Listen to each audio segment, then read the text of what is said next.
Snakes. They are one of the most fearsome creatures on the planet. And Asia is the hotspot where you are most likely to get bitten. But which are the deadliest? And should we be truly afraid?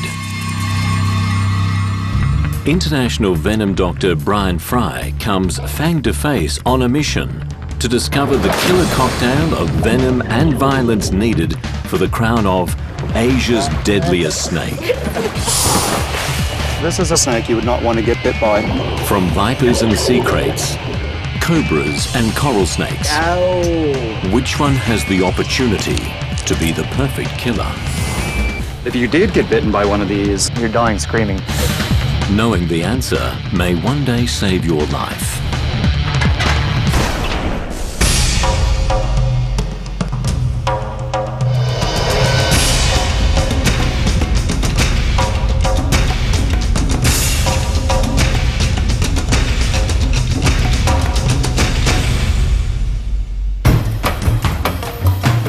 Brian Fry is one of the world's leading venom experts.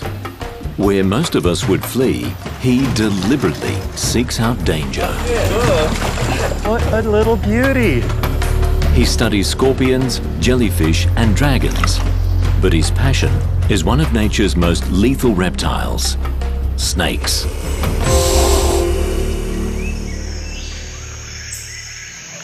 In Asia, it's estimated over 100,000 people a year die of snake bites. But which among the continent snakes are directly responsible?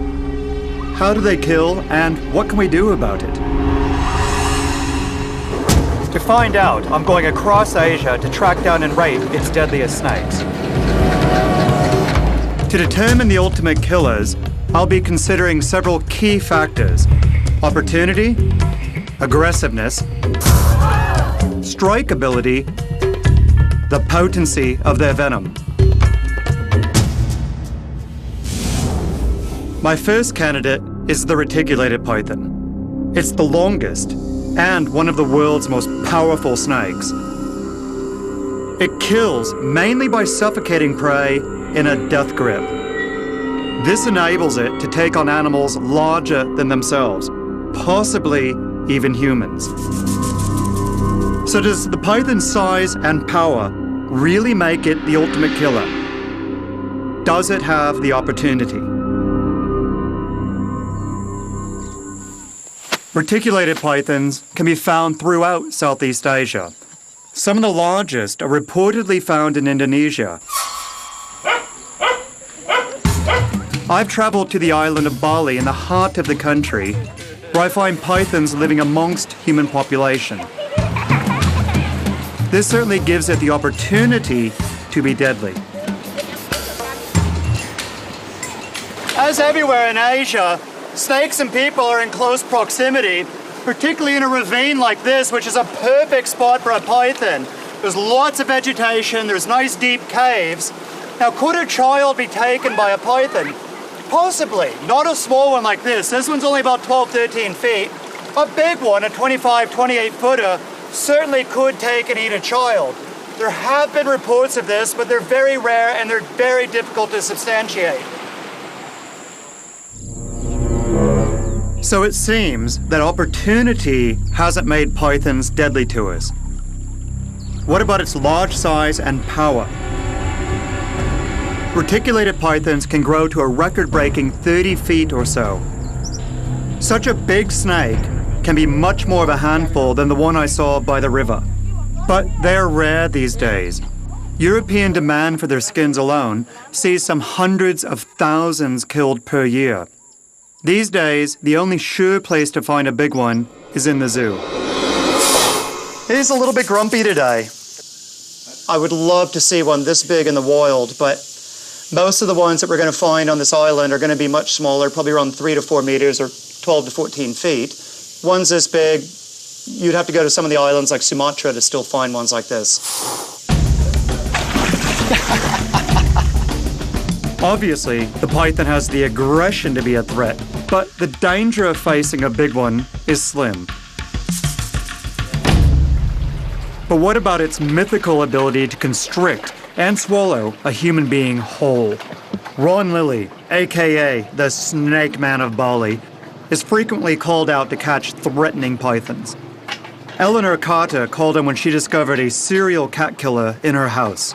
It was about 4:30 a.m., I think, and I found the snake stretched across my dining room floor, staring at my two full-grown cats who seemed quite mesmerized by the python and about to become breakfast. A month earlier, one of the neighbor's cats was not so lucky and was found constricted before the snake was chased away. This X-ray shows what the cat could have looked like if the python had the chance to swallow it. It's clear that the bones aren't broken, just squeezed. Without breaking any bones, it seems unlikely that even the largest python could make an adult human fit. Gotcha.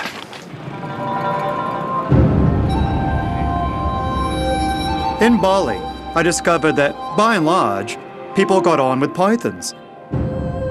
There's even a meeting of snake enthusiasts every Sunday where the public is invited to get to know the snakes.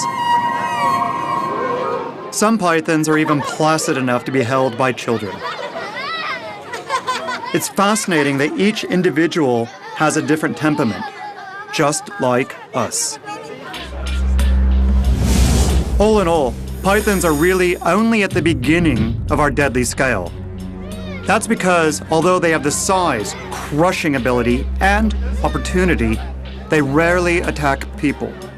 And they lack a key chemical weapon that some snakes have perfected: venom. What makes a snake venom so deadly is a unique cocktail of toxins found in it. There are three main kinds of components. Hemotoxins cause blood clots and unstoppable bleeding. You could bleed to death or even have heart failure. Cytotoxins destroy flesh, which is why some people have amputations after being bitten. Neurotoxins attack the nervous system. Like nerve agents in chemical warfare, they stop breathing through lethal paralysis.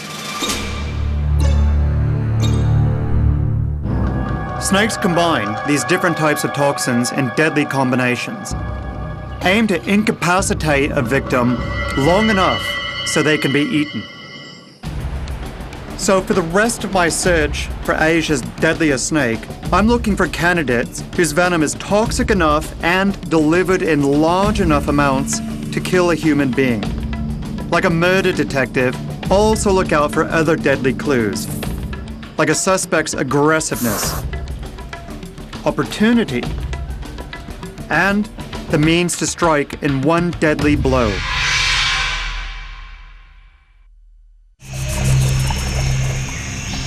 My search for Asia's deadliest snake leads me to the mangroves of Kedah in northern Malaysia. There's a potential candidate here that has venom as toxic as a cobra's. We're working the edge of the riverbanks here, and it's a particularly good spot for a lot of venomous snakes. The snake I'm really looking for is proving rather elusive. Just when I was about to give up my current location, I hit pay dirt. Oh, it's a big one!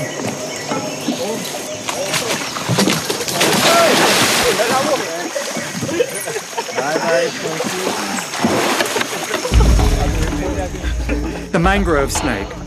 It's highly adaptable, a voracious predator, and has seriously potent venom. But is it deadly enough to kill a human being? They've got their fangs sitting in the very back here, and then they chew the venom in rather than injecting it through the syringes like a cobra or a viper would.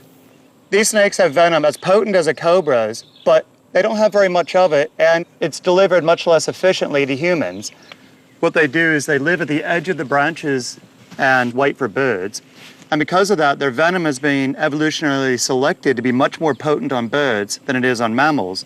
I've had several bites by this kind of snake, and what they do is they give you a splitting headache, and they can affect your balance a little bit, makes you a bit giddy. So if I want to find Asia's deadliest snake, I'm going to have to look elsewhere. My deadly quest leads me further into Malaysia, to a famous Taoist temple on the island of Penang. Aptly called the Snake Temple, it was established over 190 years ago at a time when there was only jungle around it. There's a member of the congregation here armed not just with a venom that can cause heart failure, but with another formidable weapon. The Temple Viper. It so enjoyed the shelter given by the Snake Temple that it's made it its permanent home. Besides its toxic venom, part of the Temple Viper's deadliness is due to the surveillance intelligence it gains from the two special pits on either side of its nose. They're sensitive organs that detect heat.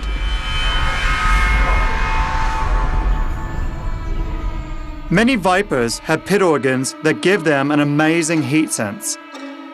This blue balloon is full of cold water, and although it's put right in front of the snake, it won't strike at it. This red balloon is full of warm water. Like a soccer replay, we can only see it properly when slowed down 20 times in this special camera.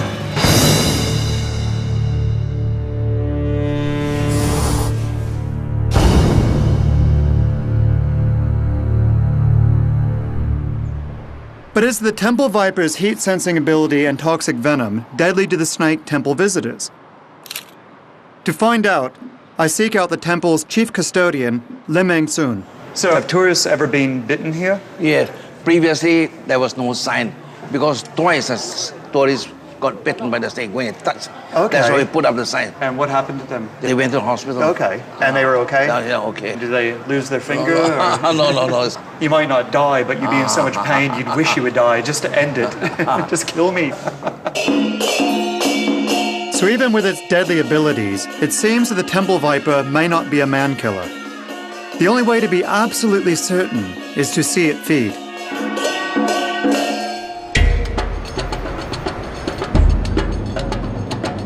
I head deeper into Penang's southern jungles to find a site that's rumored to be a mecca for Temple Vipers. This is a World War II bunker system set into the middle of the Malaysian jungle, and it's remarkable habitat for deadly snakes because you have pristine environment over here, but then you've got lots of artificial structure that provides cool areas for the snakes to hide in. This bunker complex was built by the British for Malaysia's defense in the late 1930s. Somewhere in this maze should be rooms that are just to the liking of the Temple Vipers. The perfect place to find it feeding. Oh, how cool is this? There's 9 snakes just in this one room, and they're not trapped, there's openings. Here's a really nice female Temple Viper. During the day, they'll just be sitting on the branches, just quite content. So you might say that the Temple Viper preys at night. And it's in these conditions that the Viper's special heat sense excels. Without lights, these roosting birds would be invisible. But with its temperature-sensitive pits, the Temple Viper can see them just as clearly as our thermal camera. Flighty birds require patient stalking, but the Temple Viper also feeds on mice.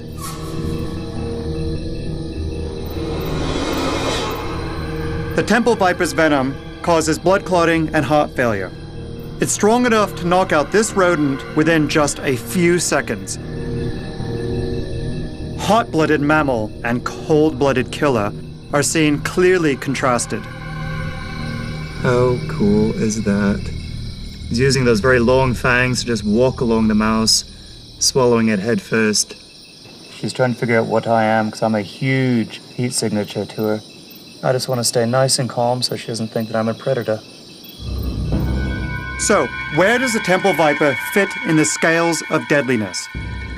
It has large forward-mounted fangs that could penetrate deep into human flesh.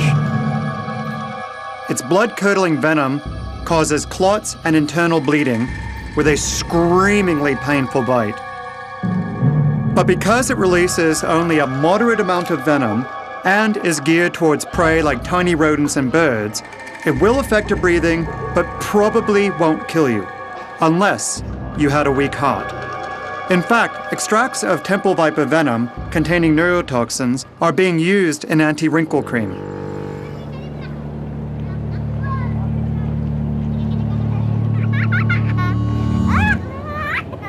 Some of Asia's deadliest snakes are found not on land, but at sea. I'm continuing my journey to southern Indonesia to find a particularly beautiful but highly venomous species.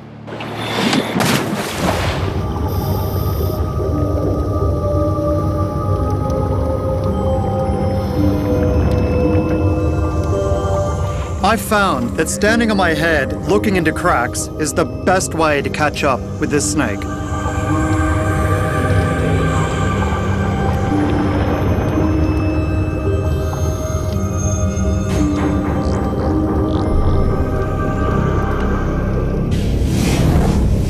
This is a banded sea crate.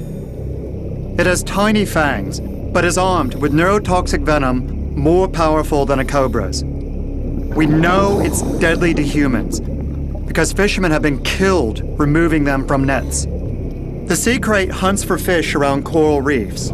Its venom is so fast-acting and deadly to us because it must instantly immobilize its prey, otherwise the fish will just swim off. With scuba sports becoming more popular, do divers fear these snakes? Well, there's only one way to find out.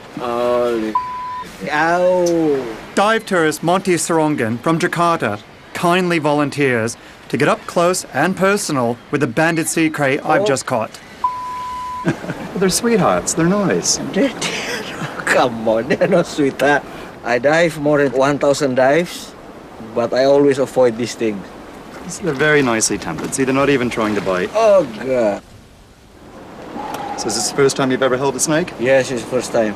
Last time? No, don't say that. I didn't mean it that way. Oh, You know anything about their venom? Do you know how their venom works? It paralyzes your ability to breathe. Okay. So you can't inflate your lungs. As a diver, you'd of course know all about the importance of air. So the way that these kill is that they paralyze your ability to breathe. But that's what they do to the fish, that they paralyze the fish gills as well as the fish muscles. Okay. And then they swallow. There are bites on record, but they're very, very rare. But usually it's the person's fault. They're trying to kill the snake, and the snake is just trying to defend themselves. It's not that they can't kill you, it's just that they have such a nice temper that they don't want to bite. But if you did get bitten by one of these, you would be in real trouble. Yeah. How's your heart? My God, thank you very much. Thank you. That's very remarkable experience, you know. Go have a beer.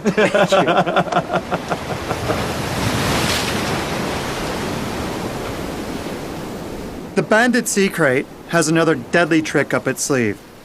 It can come back onto land. In fact, it has to in order to breed. This puts it in direct contact with people, giving it the opportunity to kill. But oddly, deaths are rare on this beach in Bali. In fact, banded sea crates here are not feared, but worshipped.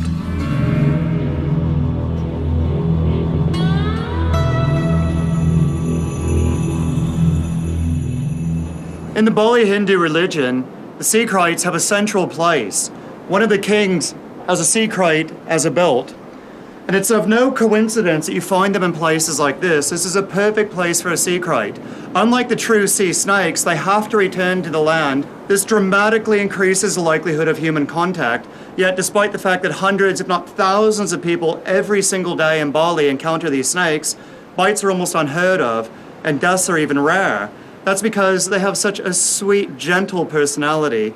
And it's a good illustration how the concept of deadliness has to include the relative personality of the animal itself.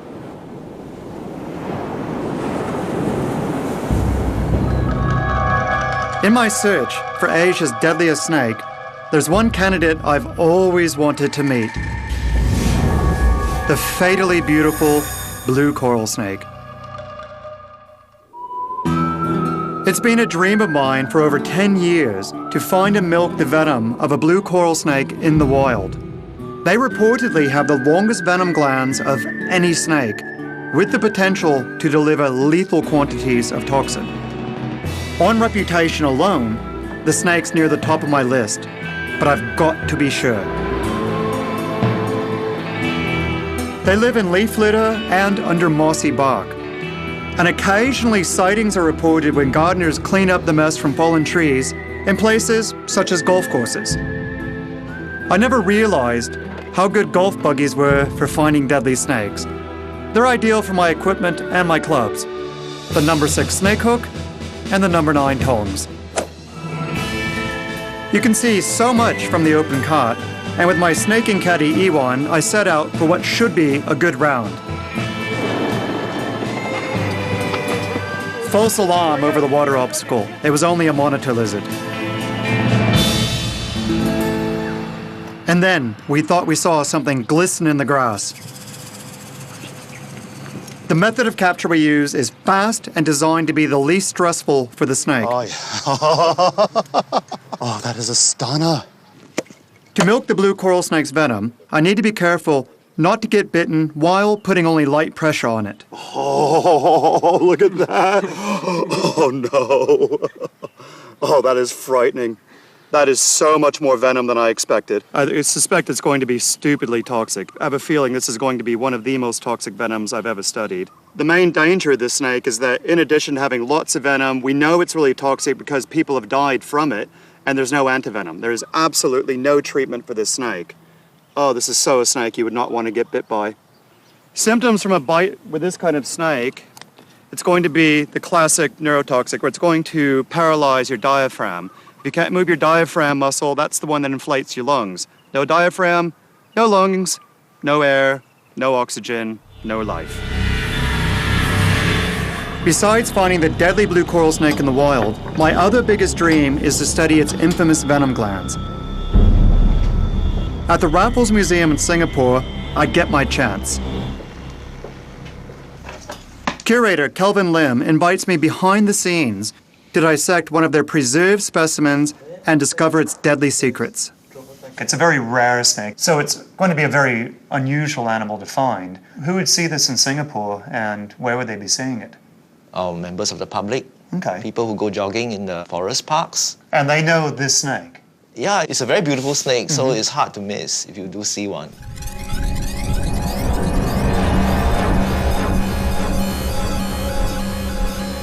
So what we've got is just behind the eye, we've got the normal venom gland, but it's very, very small and there's not much muscle attached, so it's not really being used for anything. But then we've got these two extraordinary thin ducts running along in here, and then we have these two absolutely extraordinary venom glands that go all the way down here on the body. It's an amazing delivery mechanism, and I've never seen any snake like this in the world. This is an absolutely unique animal. It's a big adrenaline rush for me to find and study this snake, but it's not only about that. There's a real purpose here. Because without studying such deadly venom, we can never make a cure, the antivenom. And there's the chance we discover really useful medical compounds. Ironically, antivenoms are in plentiful supply for the deadlier snakes I'm looking for next. But whether they can really cure, or if you can get to them in time, is another question.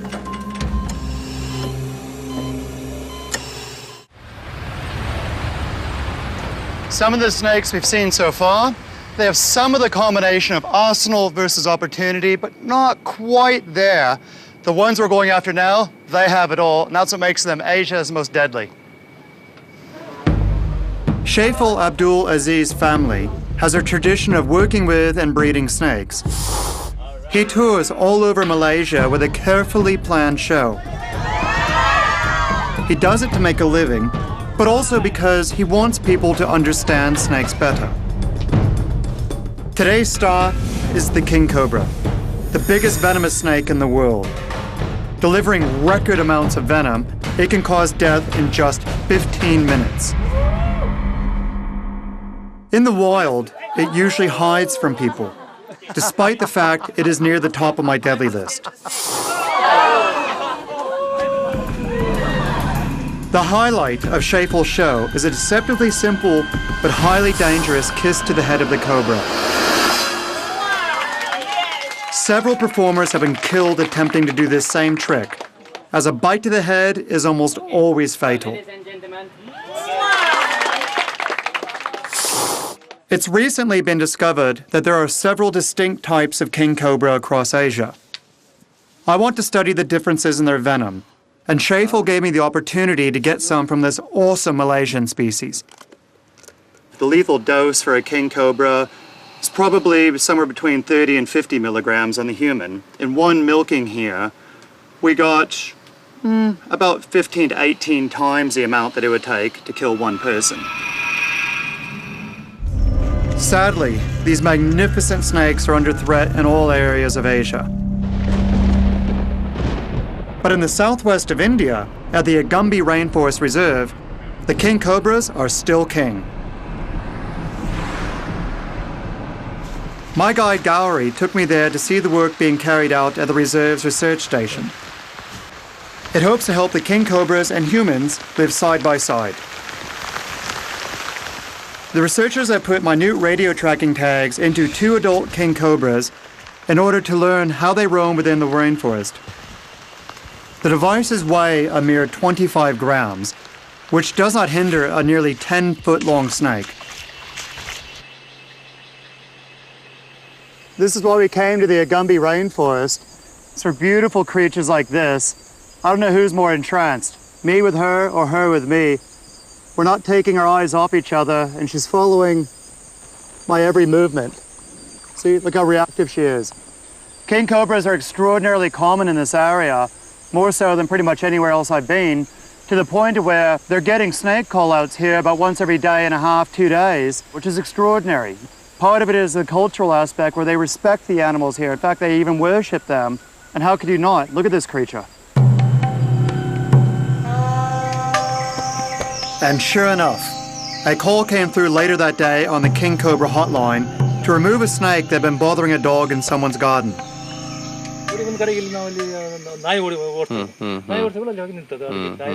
Oh, nayi bandittu. Our friend says the snake came through that forest there, and he was very close to the house, and the dogs started chasing him. Dog with a death wish. No. Here it is. Oh, it's a good size one. Whoa, whoa. I'll get it. Yeah, yeah. Get the bagger, get the bagger. Whoa, that's huge. Can I put it? Yeah, that's good. That's easy. Even though a bite from a fully grown cobra like this could kill you within minutes, the locals have a calm respect for the snake. But it's important to get your bagging technique spot on. He needs coffee, I don't. Let's go. The next day, another king cobra call-out. This one is not quite as feisty and gives us a better chance to get close. Okay. Yes. Yes. Come. It's a beautiful female. Wow. Hello, sweetie. She is just a beauty. So king cobra's venom is primarily neurotoxic, and they inject huge amounts of venom. So what they do is they feed on other snakes. That's their specialty. And they don't want to have anything to do with people. It doesn't want to be here. It doesn't want to have anything to do with humans. And that goes to another major element of our definition of what is deadly, is the opportunity. These snakes don't want the opportunity to bite a person. They just want the opportunity to be left alone.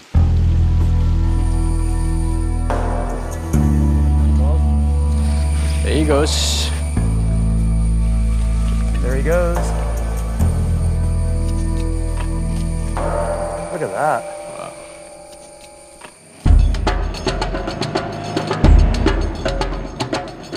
Asia has lots of snakes, but it also has lots of people. That's going to bring snakes and people into direct conflict with each other, unfortunately with disastrous consequences for both. To find my next candidate for Asia's deadliest snake, I head back to Indonesia. I'm after a snake whose venomous bite cripples agricultural workers, especially coffee and tea pickers who spend long hours in the plantations.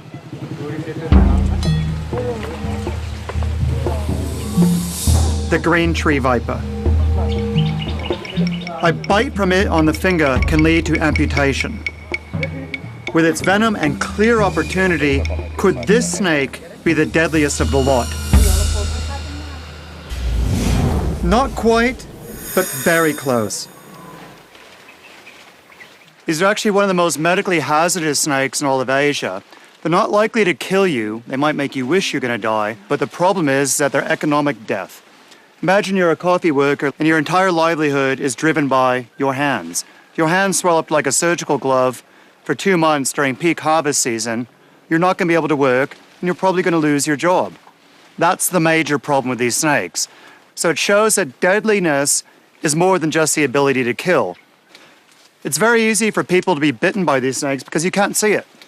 They've got a counter shading where they're dark green on the top, but then bright lime green underneath. Now imagine a leaf with the sunlight coming down. A leaf's going to be dark on the top and bright colored on the bottom. They fit in just perfect.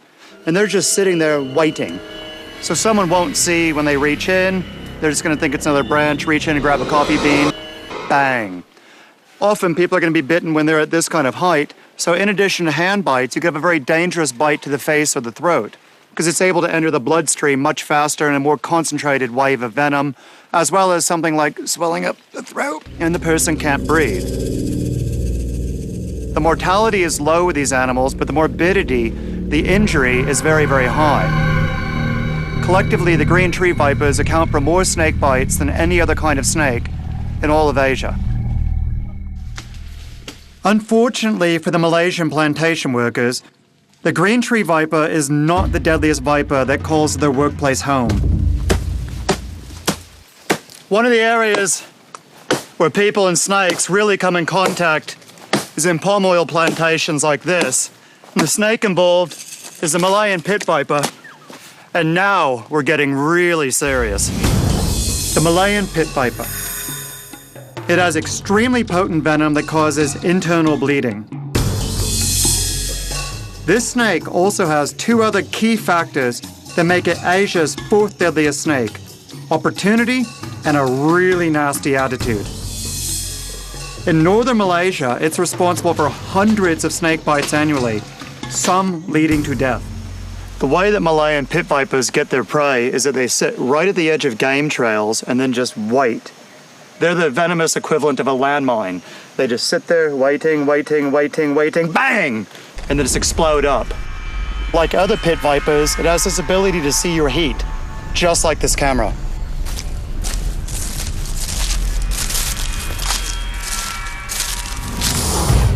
So did you think I was actually going to do that? I'm crazy, but I'm not stupid. We're just using an empty boot, which is very light, so it's not hurting the snake, but allows us to demonstrate what would actually happen to one of the workers here at the palm plantation. When a Malayan pit viper bites a person, initially it's just numb. They feel nothing.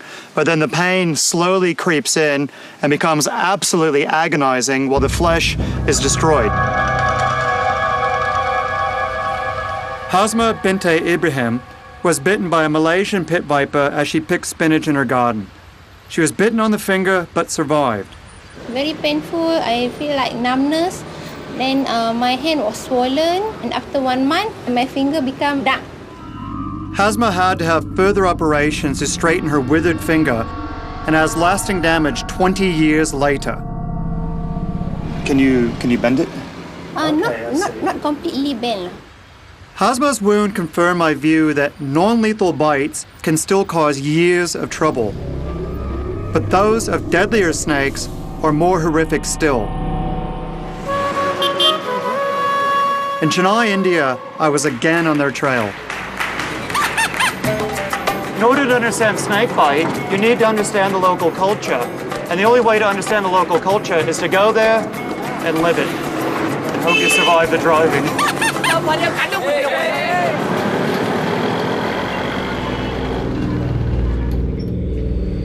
Many people in India use mats to sleep on the floor, potentially putting them in the path of our 3rd most potent killer. The common crate is extremely venomous. It's been said 1 bite is enough to kill 24 men. It is often found around human habitation and feeds at night on rats and other rodent-eating snakes. Many incidents happen when the crate crawls under people's sleeping mats, biting them when they turn over. What's truly frightening is that the bite isn't painful. and death is almost certain without treatment.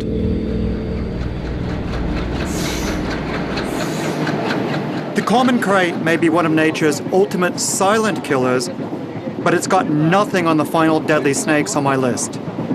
Here we are in the heart of India, on the trail of our last two snakes.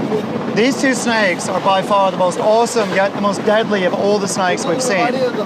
Not only do they account for more deaths in India, but they actually account for more deaths across all of Asia. Our second most deadly snake is the Russell's viper. It has the opportunity, a bad temper, and venom that will kill you by destroying your blood.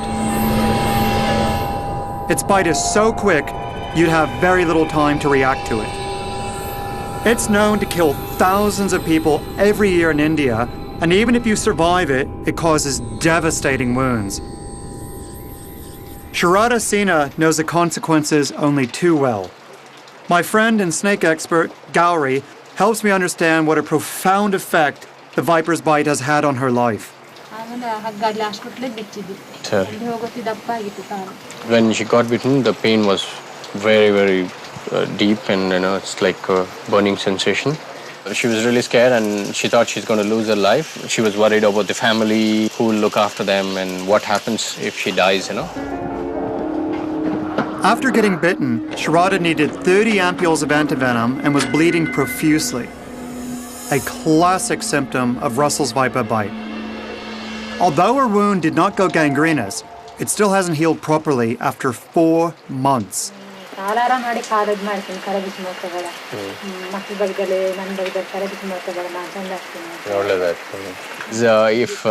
it doesn't heal or doesn't help her in any way, she'll lose her life. She'll commit suicide, and she'll ask her husband to kill her. Which, of course, he won't listen to. He won't. That's the great thing here, and he says, no, I will make sure that you'll be okay. So this is a Russell's viper.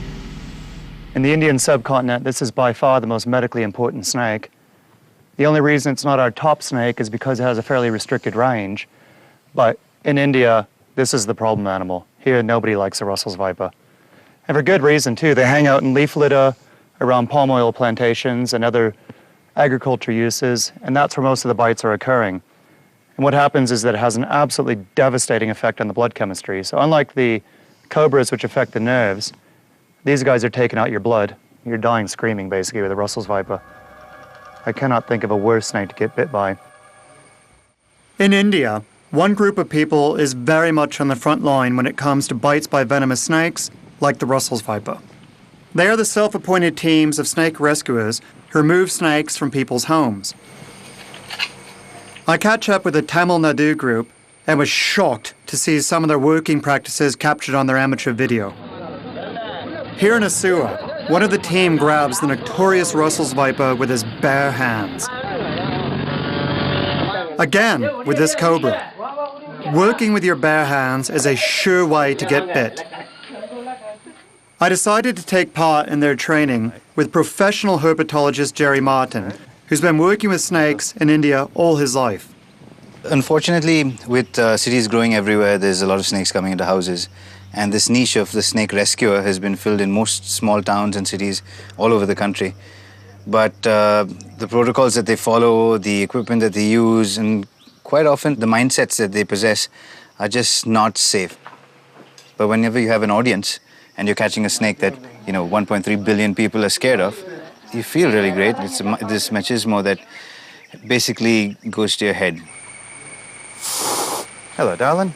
The safe way to handle a snake is at arm's length, using special tools to hold the snake gently but firmly. A black bag gives the snake a place to hide. Hold and hook. Perfect. But the fabric must be in good condition. Even so, a snake can easily get its fangs through the bag. No, not your hand. Tongs. Yeah, perfect. Unfortunately for one of the team, the advice had come too late. The snake's bite produced just 2 small pinpricks of blood. Less than 30 minutes later, the snake handler was paralyzed and fighting for his life. A victim of Asia's deadliest snake.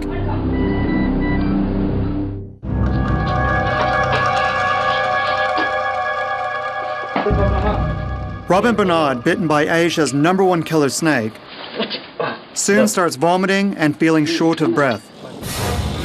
His friend rushes him to the hospital on the back of a motorbike. I was drowsy or something.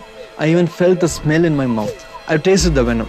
At the first or second minute, I felt I'm losing my eyesight. It was all flashy thing. The bus headed towards us was all white. That's because your pupils were relaxing, and then that meant more light was coming in. Because when you die, your pupils don't get small, they actually get big. Robin loses consciousness as the cobra's neurotoxin cripples his ability to breathe. Somehow, even though he is dying, he holds onto the bike. I just said, "Oh, please don't stop the bike." Rushed towards the hospital. Weaving through the traffic, they reach the hospital in record time. Nearly 30 vials of antivenom are used to negate the snake bite's effects. After 4 to 5 hours, I gained my conscious. I saw my wife and child over there. I answered them, "I'll be back, don't worry." Robin was bitten by a spectacled cobra. Its venom contains a powerful neurotoxin mixed together with a cytotoxin that destroys flesh. Paralysis and death may result in under an hour. Though lucky to survive, Robin has drastic damage to the hand where the spectacled cobra bit him over a month ago. It's still not certain if he will keep his hand. And it reinforces why bites from the most deadly snakes are life-altering even if you survive. How do you feel about it now, where an animal that you've tried to rescue has almost killed you? No anger. It's the nature of the snake to bite. If there's one person who knows spectacled cobras all too well, it's snake expert Ron Whitaker. I went to meet him and the snakes in his garden. Didn't see any snakes though. No, I didn't see anything, but it looks like a good spot. Yeah. Nearly 40 years ago, Ron pioneered antivenom production in India together with the rural people of Tamil Nadu. Big cobra, that'd be what, a It 2-meter is. animal or even longer. That's big. Cobra, cobra. Oh, there we go.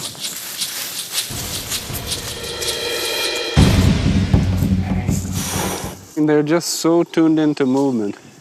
The snake is not taking its eyes off me. Just following everything I do. Having seen Robin's hand, I need no reminder of what a spectacled cobra can do. But it's obvious this snake is wary of me too. The whole point of the cobra's hood is warning. So on the back of it, there's these false eye spots that make it look like it literally has eyes in the back of its head. While in the front of it, there's also false eye spots that make it look like it's a very, very large head. So they're trying to make themselves look big and intimidating. So the cobras really have it all. They have big fangs, big venom yields, very, very potent venom, and also the opportunity. They're extremely common around people's houses because of all the rodents. If you leave a lot of refuge around, you're going to have a cobra problem. So taking all the variables into account, the cobra, is the deadliest snake in Asia. Every year across Asia, snakes from the cobra genus kill tens of thousands of people. And yet, perhaps with simple awareness, many of these bites would never happen. On my journey across Asia, I have indeed come across some of its deadliest snakes. But they're also the ones I find the most fascinating and perfectly adapted to their needs. Their venom is deadly to the animals they eat and has become ever more toxic to counter the resistance of the prey. When we get in the way, we encounter this deadliness. But to a snake, there is nothing more deadly than man.